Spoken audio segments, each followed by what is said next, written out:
সব ঠিকঠাক আছে।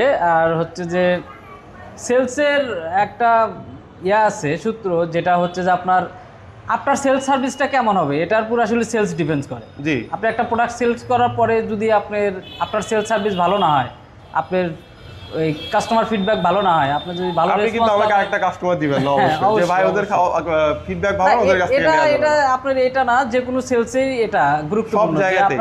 আপনার সেলস সার্ভিস ভালো হতে হবে, তা না হলে আপনি কাস্টমার পাবেন না। জি জি, এইটাই আসল কথা। আমরা এই জিনিসটা সবসময় কাস্টমারকে বোঝানোর চেষ্টা করি যে আমরা চেষ্টা করি যে আফটার সেল সার্ভিস এবং স্পেয়ার পার্টস সব কিছু যাতে আমাদের অ্যাকুরেটটা রাখি। এই জন্য আমরা যে মেশিনগুলো নিয়ে কাজ করি ইনশাল্লাহ আমরা সব মেশিনের পার্টস এবং যন্ত্রাংশ সব কিছু আমরা এখানে রাখি। তো ভাইয়া যেটা নিলে এটা হচ্ছে আমাদের নতুন আপডেট মেশিনের চপার মেশিনটা 2026 সালের লেটেস্ট মডেল। আপনারা দেখতে পাচ্ছেন চাকা এবং প্লাস বডিটা কিন্তু অনেক হ্যাভি। তো ভাইয়ার কিন্তু এই জন্য কিন্তু এটা পছন্দ, আমাদের আগের মেশিনটা ছিল একটু ছোট, তো ভাইয়ের এই মেশিনটা সবচেয়ে ভালো পছন্দ হয়েছে, এই জন্য কিন্তু ভাই এটা নিল। এটা হচ্ছে নন কয়েন ভাইয়ের মেশিন, এটাতে আপনার শুকনা খড় যেটা আছে, এলোমেলো খড় বলেন, আটি খড় বলেন, সব কিছু কিন্তু এর একটা মেশিনে আপনি কাটতে পারবেন গরুর জন্য। প্লাস 10 মিনিট চালে কিন্তু আপনি দেখলে 10 থেকে 15টা গরু থাকলে অনায়াসে এটা কাটতে পারবেন।